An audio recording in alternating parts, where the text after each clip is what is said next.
দেশ জুড়ে টানা বৃষ্টি ও পাহাড়ি ঢলে বিভিন্ন স্থানে নিম্নাঞ্চল প্লাবিত, জলাবদ্ধতা ও নদী ভাঙন দেখা দিয়েছে। চট্টগ্রামের শীতল ঝর্ণা খালের ব্রিজ ধসে যাওয়ার পর বিকল্প পথে যান চলাচল অব্যাহত রয়েছে। আর পদ্মার প্রবল স্রোতে মানিকগঞ্জের শিবালয়ে পাটুরিয়া লঞ্চ ঘাট ভেঙে পড়া জেটি রক্ষার চেষ্টা করছে বিআইডব্লিউটিএ। মানিকগঞ্জ, গাইবান্ধা ও খাগড়াছড়ি প্রতিনিধির তথ্য ছবিতে দেখুন ডেস্ক রিপোর্ট। সিল্কোর সিল্ক অ্যান্ড শাইন, যাতে আছে আর্গান অয়েল ও ওট প্রোটিনের গুডনেস, যা আপনার চুলকে রাখে হেলদি অ্যান্ড শাইনিং। টানা বৃষ্টিতে জলাবদ্ধতায় ধসে যায় চট্টগ্রামের বায়েজিদ অক্সিজেন সড়কের শীতল ঝর্ণা খালের ব্রিজ।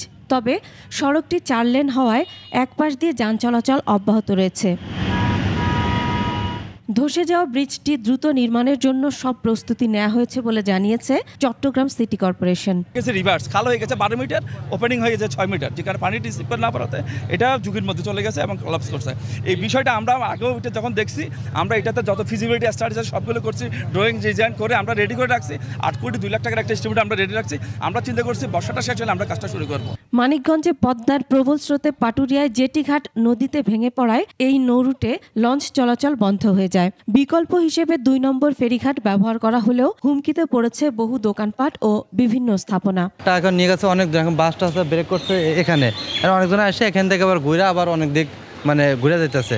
এখন গরম হয়েছে, আমাদের পাটুরিয়া ঘাট ভাঙিয়ে এমন আমাদের ব্যবসা বাণিজ্য বন্ধ। আমাদের যে ব্যবসা করতাম এখন তো মনে হয় যাত্রী আমরা পাইতেছি না, লঞ্চ এখান থেকে সরাই অন্য পাশে নিছে, অবশ্যই এখন আমাদের ক্ষতি হইতেছে। বিআইডব্লিউটিএ বলছে ভাঙন ঠেকাতে কাজ চলছে।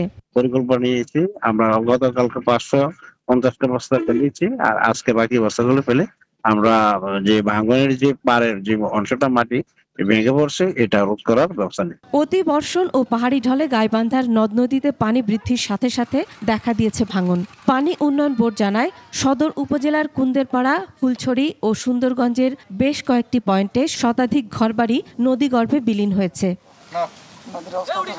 খাগড়াছড়িতে বৃষ্টি না থাকলেও কাপ্তাই লেকের পানি বেড়ে যাওয়ায় জেলার মহালছড়ির চেঙ্গি নদীর তীরবর্তী নিম্নাঞ্চল প্লাবিত হয়েছে। পানিবন্দী চিটাগাং পাড়া ও সিলেট পাড়ার দুর্গত পরিবারগুলোর মাঝে ত্রাণ বিতরণ করেছে সেনাবাহিনী।